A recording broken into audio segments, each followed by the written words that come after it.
এই ভাগৱত শ্ৰৱণ কৰি কি লাভ হৈছিল, কাৰ লাভ হৈছিল? পৰীক্ষিত মহাৰাজৰ লাভ হৈছিল। এই ভাগৱত ভাগ প্ৰথম স্কন্ধৰ পৰা দ্বাদশ পৰ্যন্ত মহিলা ৰাজাতৰ ৰজা মুনীন্দ্ৰ মহন্ত প্ৰথম স্কন্ধৰ পৰা দ্বাদশ স্কন্ধলৈকে পৰীক্ষিতক এই ভাগৱত কথা কৈছিল। কেলৈ কৈছিল?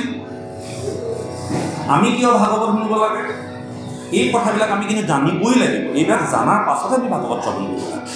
ভাগৱত মেলিলোঁ, আমি আনুষ্ঠানিকভাৱে এঘণ্টা দুঘণ্টা ভাগৱত পঢ়িলোঁ, ঘৰলৈ গুচি গ'লোঁ। এনেকৈ কৰোঁতে কৰোঁতে আমি ভাগৱতৰ কথাখিনি আমাৰ উপলব্ধি নোহোৱা হৈছে। আমি অকণমান পঢ়িম, অকণমান চাম, আৰু সেইখিনি কেনেকৈ কাৰ্যকৰী কৰিব পৰা যায় এই কথাখিনিহে আমি আলোচনা কৰিব লাগে। আমি অজামিলৰ কাহিনী ক'লোঁ, অজামিলৰ কাহিনী আপোনালোকে শুনিবলৈ পাব। কিন্তু অজামিলৰ কাহিনীটো কিয়নো ভাগৱতত দিলে আমাক, ইয়াৰ অৰ্থ কি, তত্ত্ব কি? অজামিল কোন আছিল? আপুনি মই এজন অজামিল। আমিয়ে কেতিয়াবা পইচাত প্ৰতীক যাওঁ, পিতৃ মাতৃক এৰি পেলাই আমি নাম ধৰ্ম এৰি। কাৰণ অজামিল পূৰ্বতে কি আছিল? ব্ৰাহ্মণ আছিল। অজামিল কোন আছিল? পূৰ্বতে ব্ৰাহ্মণ আছিল, পিতৃভক্তি আছিল। পিতৃ মাতৃক তেওঁ সেৱা শুশ্ৰূষা কৰিছিল। শ্ৰৱণ কুমাৰৰ নিচিনাকৈ অজামিলৰ পিতৃ মাতৃ অন্ধ আছে, আৰু সেই অন্ধ পিতৃ মাতৃক অজামিলে লৈ লৈ লৈ লৈ শ্ৰদ্ধাৰ ভক্তি কৰি তুলিছে। অন্যহাতে দেৱৰ্ষি নাৰদক নামৰ মহিমা প্ৰকাশ কৰিবৰ কাৰণে ভগৱানে দায়িত্ব প্ৰদান কৰিছিল। আৰু দেৱৰ্ষি নাৰদক ক'লে, সৌৱা মৰ্ত্যত তুমি নামৰ মহিমা দেখুৱাবৰ বাবে অজামিলক মূল হিচাপে ল'ব পাৰা। তো দেৱৰ্ষি নাৰদে চিন্তা কৰিলে, ভগৱন্তৰ দায়িত্ব দি থৈছে, নামৰ মহিমা দেখুৱাব লাগে জগতত। লগে লগে তেওঁ কি কৰিলে, দেৱৰাজ ইন্দ্ৰক স্বৰ্গত গৈ ক'লেগৈ, হে দেৱৰাজ, তুমি স্বৰ্গৰ সিংহাসনত বহি অপেশ্বৰীসকলৰ লগত নৃত্য কৰি আনন্দত মতলীয়া হৈ আছা। সৌৱা মৰ্ত্যলৈ চোৱা, অজামিলে ইতিমধ্যে পিতৃভক্তি কৰি কৰি তোমাৰ স্বৰ্গ ৰাজ্যখন ল'বই। আৰু আপোনালোকে জানে, দেৱতাসকলে সদায় ভয় কৰিয়ে থাকে, সিংহাসনখন কোনোবাই নিয়ে সদায় ৰাতিয়ে দিনে অকল দেৱৰাজ ইন্দ্ৰৰ সেইটোৱে কথা, তেওঁ যেন আসনখন সুৰক্ষিত নহয়। বহু লোকে মৰ্ত্যত মানৱসকলেও বা অসুৰসকলেও ভক্তি কৰি স্বৰ্গৰ ৰাজ্যখন কেইবাবাৰো গ্ৰহণ কৰিছে। বলিয়ে গৈ কৰিছেগৈ, শতাংগ মুনিয়ে কৰিছেগৈ, ৰক্ষা কৰিছেগৈ, নহয়নে বাৰু? যেতিয়া দেৱৰ্ষি নাৰদে সেই কথাটো দেৱৰাজ ইন্দ্ৰক ক'লে যে মৰ্ত্যত অজামিল নামৰ সেই ভক্তই পিতৃ মাতৃক শ্ৰদ্ধা ভক্তি কৰি কৰি কৰি কৰি ইতিমধ্যে তেওঁ মুক্তিপথ গ্ৰহণ কৰিব, আৰু তেওঁ পাৰিষদ হ'ব, আৰু তোমাৰ স্বৰ্গ ৰাজ্য তেওঁ ল'বই, নহয়নে বাৰু? তাৰ লগে লগে দেৱৰাজ ইন্দ্ৰই ভাবিলে কি, যে এই কথা নহয়। দেৱৰাজ ইন্দ্ৰই দেৱৰ্ষি নাৰদৰ কথা শুনি লগে লগে মৰ্ত্যলৈ তেওঁ আহিলাখিনি পঠিয়াই দিলে। তেওঁ একমাত্ৰ আহিলা কি? অপেশ্বৰীসকল। সেয়া অপেশ্বৰীসকল, যোৱা মৰ্ত্যলৈ যোৱা, তোমালোকে বেশ্যালৈ স্থাপন কৰা, আৰু অজামিলক প্ৰকৃত ৰাস্তাৰ পৰা আঁতৰাই আনি বেশ্যাত লিপ্ত কৰাই তেওঁ ভক্তি ধৰ্ম নষ্ট কৰিব। আপোনাৰ হ'ব, আমাৰো, আপুনি যদি কোন ৰাস্তা এটাত গৈ থাকে, সেই ৰাস্তাটো বা কেনেকৈ ঘূৰাই আনিব পাৰে? আপুনি নামঘৰলৈ আহিছে, আপোনাৰ ৰাস্তাত ক'ব যে নামঘৰলৈ গৈ কিনো মাছ চালকেইটা খাই লওক, আপোনালোকে কাম কৰিব লাগে, হাজিৰা কৰিব লাগে, খাওঁ পিওঁ ফূৰ্তি কৰোঁ, নামঘৰলৈ গ'লে কি পাবা? এনে বেয়া পায়। আজি ইমান ধুনীয়া অনুষ্ঠান কিমান নকৰে, চব আজি যুৱক যুৱতীসকল নাই, তেওঁলোকৰ কাৰণে এইবিলাক অপ্ৰাসংগিক। তেওঁলোকে ভাবিছে যে তালৈ গৈ কি পাম, নহয়নে বাৰু? আৰু আমাৰ যিসকলে ইতিমধ্যে ইহ সংসাৰ এৰিবৰ সময় হৈছে, বিয়লি বেলা, আৰু বিয়লি বেলা সেই ভকতসকলে আমি নামঘৰত বহি যেনে তেনে গুৰুজনাৰ সপোনটো আমি ৰক্ষা কৰি আছোঁ। কিন্তু আজি এই নামঘৰত এই ভাগৱত শুনিবৰ কাৰণে আমি ডেকা বোৱাৰী বা আমাৰ সতী সন্তানবিলাক আজি উপবিষ্ট কৰোৱাব লাগিছিল, কিন্তু নাই পৰা। কিয় নাই পৰা? তেওঁলোকক অকণমান মনত থাকিব।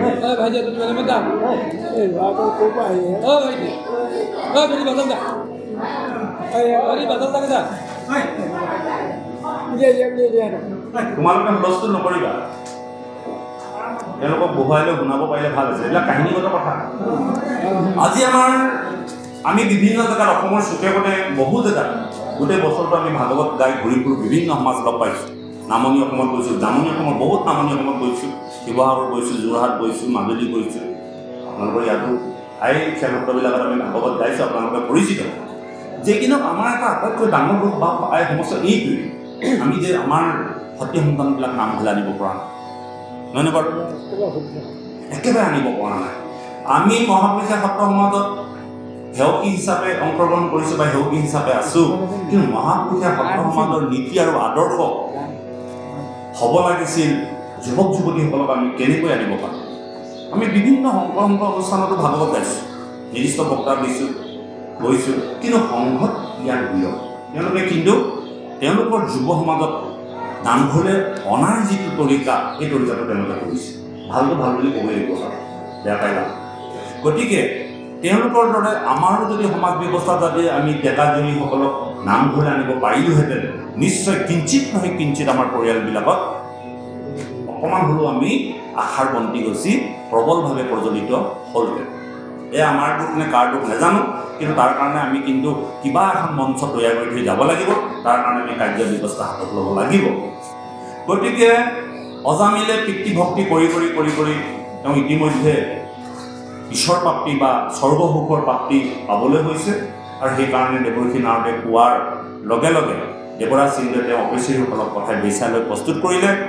আৰু পিতৃ মাতৃক থৈ জংঘলৰ পৰা খৰি লুৰিবৰ কাৰণে বা খাদ্যবস্তু সংগ্ৰহ কৰিবলৈ গৈ তেওঁ বেশ্যালয়ত দেখিলে যে কোনোবা এজন পুৰুষে বা কোনোবা দুজন পুৰুষে বেশ্যালয়ত ৰমণীৰ লগত শৃংগাৰ কৰি পৰম আনন্দিত হৈছে।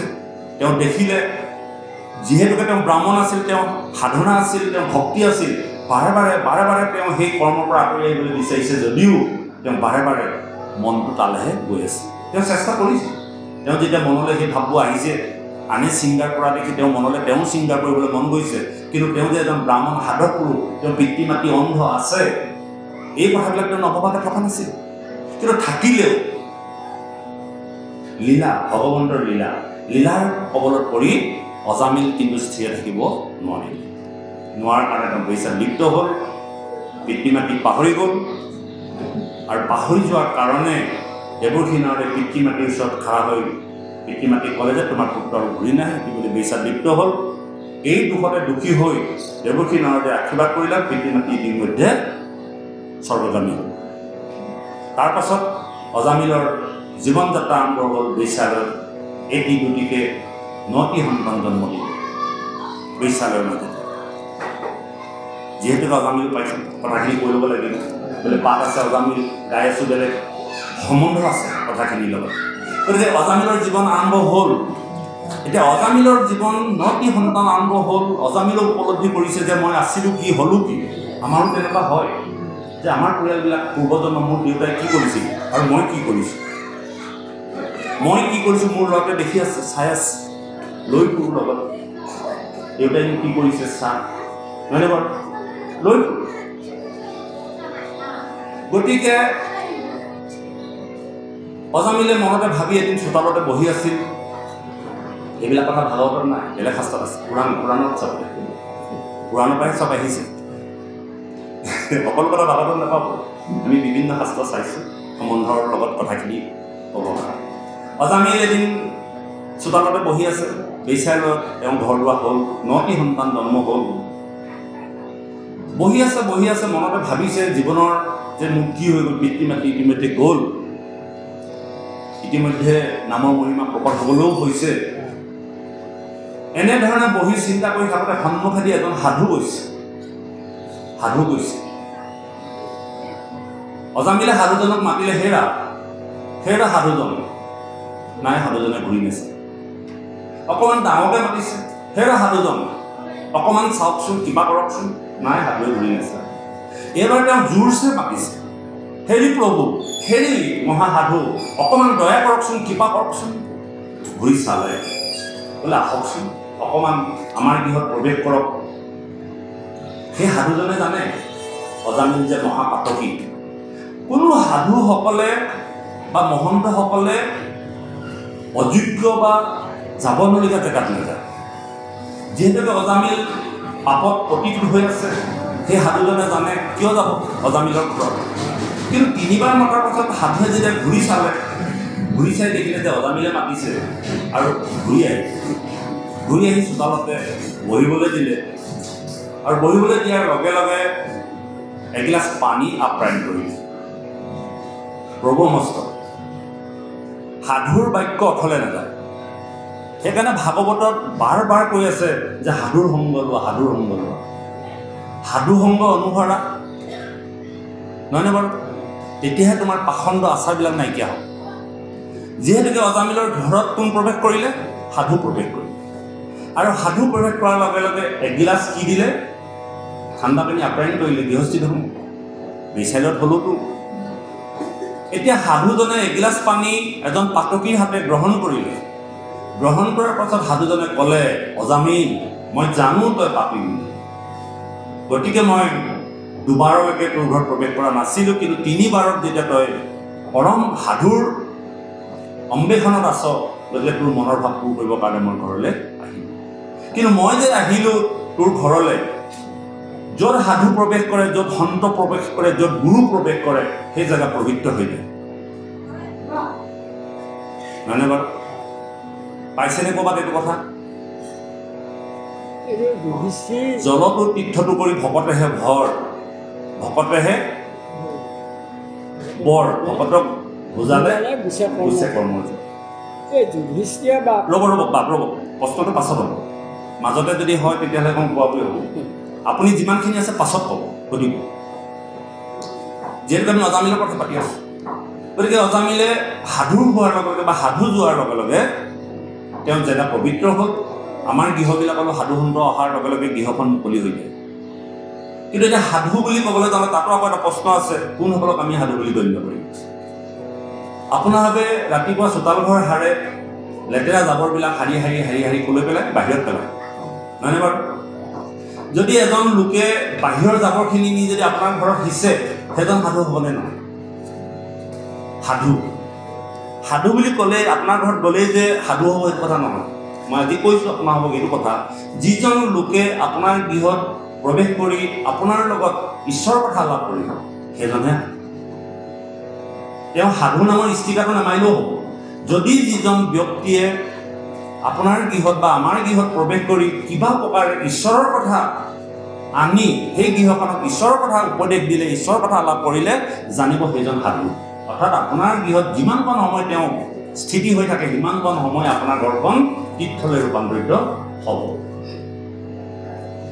আৰু যিজন লোকে বাহিৰৰ গাঁৱৰ গ্ৰাম্য কথাবিলাক নি আপোনাৰ লগত সহযোগী হৈ কথা পাতি বাহিৰৰ লেতেৰাখিনি যদি আপোনাৰ পাকঘৰত সিঁচি থৈ আহে, সেইজন কিন্তু সাধু নহয়। নহয়নে বাৰু? বহুত লোক আছে নহয়, ঘৰলৈ যাব লাহেকৈ বোলে, বাপু এইটো কথা তুমি খবৰ পাইছা না? এনেকুৱা তেনেকুৱা তেনেকুৱা তেনেকুৱা। ই বোলে মই গম পাইছোঁ না, আৰু কথা আছে, ৰ'ব পানী গিলাচ আনি লওঁ, ফেনখন লগাই লওঁ, আৰু কথা পাওঁ। একদম গ্ৰাম্য কথা লাগি গ'ল। আৰু গোটেই গাঁওখনৰ যিমানখিনি জাবৰ লেতেৰা সেইখিনি লাহেকৈ পাতিবলৈ আৰম্ভ কৰিলোঁ।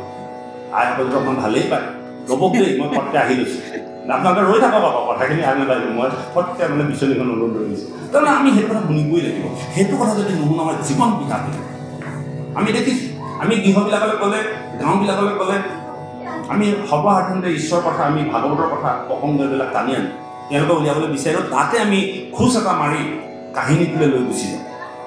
গ্ৰাম্য কথা উলিয়াবলৈ বিচাৰোঁতেই উদাহৰণ হিচাপে আমি ভাগৱতৰ কাহিনী এটা লৈ আহোঁ, আৰু ভাগৱতৰ কাহিনী কওঁতে কওঁতে কওঁতে তেওঁলোকৰ সেইখিনি কথা তল পৰিলে, আৰু আমাৰো চাহ তামোল খাই আমি লাহেকৈ গুচি আহিলোঁ। আমি যিমান সময় থাকিলোঁ সেই গৃহখনত আমাৰো পবিত্ৰ হ'ল, তেওঁলোকৰো পবিত্ৰ।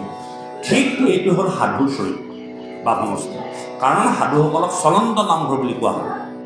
আজি আপোনালোকে সকলো ইয়াত বহি আছে নামঘৰ, এই নামঘৰ ভাগটো ঘৰে ঘৰে যাব নোৱাৰে, কিন্তু এই নামঘৰত সদায় ঈশ্বৰ উপাসনা কৰি থকা ভকতসকল যিদিনা প্ৰত্যেক গৃহলৈ এবাৰ যাব, সেইদিনা সেই গৃহখনত এই চলন্ত নামঘৰ ভাগ গুচি যায়।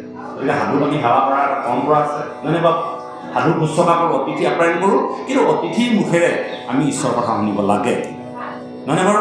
এইটো কিন্তু আমি পালন কৰিব লাগিব, ভাগৱতৰ 1 নম্বৰ কথা। ঠিক সেইকাৰণে ৰজামিলৰ ঘৰত সেই সাধু প্ৰৱেশ কৰিলে। সাধু প্ৰৱেশ কৰাৰ লগে লগে তেওঁ এগিলাচ পানী আপ্যায়ন কৰিলে। কৰাৰ লগে লগে অজামিলক ক'লে, অজামিল তই পতিত পৰি আছ, মই এই কথা জানো, কিন্তু আজি যে তই মোক সাধু আমন্ত্ৰণ কৰি আনি বহুৱাই যে তই এগিলাচ পানী আপ্যায়ন কৰিলি, ইয়াৰ কিন্তু পথালৈ যাব নোৱাৰে। বোলে সেই গুৰুদেৱ, মইতো পতিত পৰি আছোঁ, জগতত অজামিল মহাপাতকী বুলি পৰিচিত, মই পূৰ্বতে মোৰ সদাচাৰ আছিল, সকলো শেষ হৈ গ'ল, কি কৰিলে মই উপায় পাম? তেতিয়া সাধুৱে তেওঁ পৰামৰ্শ দিলে, তই এটা কাম কৰিবি, তই আৰু এটি সন্তান তোৰ ঔৰসত আহিব, তই আৰু এটি সন্তান জন্ম দিব লাগিব, কিন্তু নাম থবি নাৰায়ণ।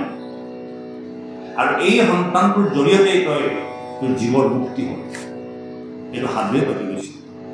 আৰু সাধুজনৰ কথা ভাবি পৰৱৰ্তী সময়ত অজামিলে পুনৰ বৈবাহিক জীৱন আৰম্ভ কৰিলে। এটি সন্তান 10 নম্বৰ সন্তানটি আহিলে, নাম থলে সেই সাধুজনৰ মতে নাৰায়ণ।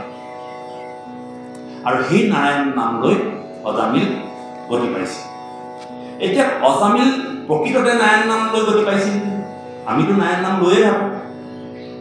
আপোনালোকে আজি গাইছে চাৰিও বেদৰ চাৰি অৰ্থ হাৰৰ কাহিনী ব্ৰহ্মাদেৱে তলে নাৰায়ণ বাণী, সেই নাৰায়ণ নামলৈ শুদ্ধ কৰমি চিতকায়া, হৰি সন্তোষৰ কাৰণ আন নদান। নাৰায়ণ নাম গাই থাকে, কিন্তু আমাৰ গতি নহয় কেলে? দিনক দিনে যন্ত্ৰণাৰ মুখামুখি হৈ আছে। ফোনটো বাহিৰত পাতক, নহ'লে নাপায় পাতিব। ঈশ্বৰৰ কথা কৈ থাকোঁতে ফোন পাতিব নাপায়। এইবিলাক আমি শিকিব লাগিব। এই কথাবিলাকৰ কাৰণেই আমি বিষয়খন এৰিব নোৱাৰোঁ, কোনো কাৰণ নাই। মহাভাগৱতৰ তত্ত্ব বুজি নোপোৱাটোৱে আমাৰ জীৱনৰ আটাইতকৈ দুখ। ভাগৱত ভগৱন্তৰ আন ৰূপ, নহয়নে বাৰু? তিৰুধায় প্ৰবিষ্টয়ুম শ্ৰীমদ ভাগৱত। তিৰুধায় মানে ভগৱন্তক গুচি গৈছিল। আমি তিৰুভাৱ তিথি পাতোঁ। উদ্ধৱ মহান্তই সুধিছিল যে তুমি গুচি যাবা, ক'ত থাকিবা? কৈছে মই প্ৰবিষ্টয়ুম, মই নাযাওঁ, মই প্ৰৱেশ কৰিম ক'ত? ভাগৱত আৰ্ণৱম, ভাগৱত সমুদ্ৰ। ভাগৱত য'ত খোল খায় তাত সম্পূৰ্ণ ভগৱন্ত পুৰুষ ইয়াত স্থিতি হৈ থাকে। আৰু ভগৱন্ত পুৰুষ য'ত স্থিতি হৈ থাকে তাত যদি আমি ভগৱন্তক শ্ৰদ্ধা কৰিব নাজানো, ভকতক শ্ৰদ্ধা কৰিব নাজানো, গ্ৰাম্য কথা পাতি থাকোঁ, মোবাইলটোকে যদি আমি বেছি গুৰুত্ব দিওঁ, তেতিয়াহ'লে আমাৰ জীৱনত ভাগৱতে ক্ৰিয়া কৰিব নোৱাৰোঁ। গতিকে আপোনালোকৰ প্ৰতি আমি সেৱা জনাইছোঁ। পৰৱৰ্তী সময়ত যেতিয়াই ভাগৱত অনুষ্ঠান হয়, আমি পাৰিলে মোবাইলবিলাক অকণমান আঁতৰত থৈ, যিখন সময় আপোনালোকে আমাক দিছে বা আপোনালোকে ইমান গৰমতো বহিছে, যাতে এই অমৃতময় কথাই কাম কৰিব লাগিব। গতিকে আমি গ্ৰাম্য কথাৰ পৰা আঁতৰি আহিব লাগিব। গতিকে সাধুৰ কথা মতে তেওঁ 10 নম্বৰ সন্তানটোৰ নাম থলে নাৰায়ণ। এতিয়া আমাৰ প্ৰশ্ন হৈছে যে নাৰায়ণ নাম ল'লে যম ৰজা দুটে বিচাৰি ফুৰিছিল, আৰু বিচাৰি দেখিলে যে অজামিলক আমি বান্ধি তুলি লৈ যাব লাগে। আৰু তেনেতে অজামিলে নাৰায়ণ নাম উচ্চাৰণ কৰিলে, সৰু ল'ৰাটোক বিচাৰিলে। যে বিপদৰ সময়ত সদায় আমি পুত্ৰ সন্তানক বিচাৰোঁ, নহয়নে বাৰু? তাতোকৈ মৰম লগা সন্তানটো সৰু ল'ৰাটো আছিল। নাৰায়ণ বুলি মাতিছে যে মোক এনেকৈ যমদূতে বান্ধিছে, কষ্ট খাইছোঁ, তুমি আহা। পৰমাৰ্থিক অৰ্থত যদি যমদূতকেইটা আমি ভাবোঁ, তেতিয়াহ'লে আপোনাৰ মোৰ অফ বাত পিত তিনিটা। বৃদ্ধকালত যেতিয়া অফ বাত পিত্ৰই আপোনাক আগুৰি ধৰিব, তেতিয়া হাঁহ পুত্ৰকে আপুনি চিঞৰিব। নিচিঞৰিবনে বাৰু? এই তিনিটা যমদূত। কিন্তু আপুনি সেই সময়ত আপোনাৰ সন্তানটোক মতাৰ নিচিনাকৈ যদি ঈশ্বৰক আপুনি সাধনা কৰে, ঈশ্বৰক যদি উপাসনা কৰে, তেন্তে আপোনাৰ যন্ত্ৰণাৰ পৰা আপুনি উপশম পাব। 4টি দূত আহিব, সত্য শৌচ ক্ষমা দয়া, নহয়নে? এই সত্য শৌচ ক্ষমা দয়াৰ দ্বাৰা আপোনাৰ শৰীৰত অহা যন্ত্ৰণাৰ পৰা মুক্তি পাব। এইটো হ'ল পৰমাৰ্থিক কথা। আৰু বাকী কথাখিনি হ'ল কাব্যিক কথা। কাব্যিক কথা মানে তিনিটা যমদূতে যেতিয়া অজামিলক বান্ধি তুলি ল'লে যমনগৰলৈ নিবলৈ, আৰু 4টা বিষ্ণুদূত আহি পেলাই যেতিয়া নাৰায়ণ নাম উচ্চাৰণ কৰিলে, অৰ্থাৎ যেতিয়া আপোনাৰ সদ্ভাৱনা উদয় হ'ব, তেতিয়া কিন্তু আপোনাৰ কাষত কোন আহিব? বিষ্ণুদূত কাষ চাপিব। লগে লগে 3টা তত্ত্ব বা 3টা দূতক খেদি পঠিয়াব। চাবচোন, বহু লোকে বৃদ্ধৰ সময়তো পৰম আনন্দৰে থাকে। তেওঁ সাত্বিক জীৱন যাপন কৰাৰ কাৰণে তেওঁ সেই 3টা অসুৰ বা 3টা যমৰ দূত তেওঁৰ কাষত চাপিব নোৱাৰে। আৰু সেয়েহে বিষ্ণুদূতে 4টাই নাৰায়ণ নাম উচ্চাৰণ কৰাৰ লগে লগে 3টা যমদূতক মাৰি পেলাই খেদি পঠিয়ালে। আৰু কিছু দূৰত গৈ যমদূতকেইটাই বিষ্ণুদূতকেইটাক কৈছে যে তোমালোক কেনেকুৱা? এইজনটো মহাপাতকী, এইজনকতো আমি নিব লাগে, আমাৰ ৰজাই আদেশ দিছে, এনেকুৱাবিলাক লোককে আমি নিব লাগে। আমি আকৌ বান্ধি তুলি ল'লোঁ, তোমালোকে আকৌ আমাক আহি পিটিছা বোলে তহঁতি নামৰ মহিমা নাজানো। তো অজামিলে যে নাৰায়ণ নাম উচ্চাৰণ কৰিছে, ইয়াৰ তত্ত্বটো জাননে? যমদূতে কৈছে আমাকতো ৰজাই এইবিলাক কথা কোৱা নাই, আমাক কৈছে যে যিজন মহাপাতকী তেনেকুৱাবিলাকক পালে বান্ধি কুন্ধি লৈ আহিব। সেইকাৰণে আমাৰ কৰ্তব্য পালন কৰিছোঁ। যেতিয়া তহঁতৰ ৰজাক সুধিবিগৈ যে নামৰ মহিমা কি, আৰু লগে লগে যমদূতক কৈ সেই কথাখিনি কৈছিল যে সেই মহাৰাজ, আমি আপোনাৰ আদেশমতে আমি এনেকৈ বান্ধি বুন্ধি লৈছিলোঁ, কিন্তু 4টা দূত আহি পেলাই আমাক কি কৰিলে, মাৰিলে, সদায় পিটিলে। তেতিয়া যমদূতে কৈছে যে মই তোমালোকক এটা কথা ক'বলৈ পাহৰি গৈছিলোঁ, যে যিজনে ভগৱন্ত পুৰুষৰ নাম উচ্চাৰণ কৰিব সেইজনক কিন্তু তহঁতি নেবান্ধিবি, তেওঁলোকক শাস্তি দি দিবি। এই কথাষাৰ তহঁতক ক'বলৈ মই পাহৰি গৈছোঁ। বোলে সেই নাম কি? সেই নাম ক'বলৈ যাওঁতেই সৃষ্টি হৈছে নামৰ মহিমা। আৰু নামৰ মহিমা যমদূতে যেতিয়া প্ৰকাশ কৰিছে সেই যমদূতকেইটাৰ আগত, এই কথাখিনি কিন্তু অজামিলে গোটেই নামৰ মহিমাটো শুনিছে। আৰু নামৰ মহিমা শুনাৰ কাৰণেহে অজামিল গতিপথ। কেনেকৈ লৈ আহিলে দেখিলে যে কথাটো, নাৰায়ণ নামৰ জৰিয়তে অজামিলে যমদূত আৰু যমৰজা আৰু বিষ্ণুদূতৰ মাজত যিটো নামৰ মহিমা প্ৰকাশ পাইছে, সেই গোটেই নামৰ মহিমাটো কোনে শুনিলে? অজামিলে সেই অন্তিম সময়ত শ্ৰৱণ কৰিলে। আৰু অন্তিম সময়ত শ্ৰৱণ কৰাৰ কাৰণে অজামিল গতিপথ। এইটো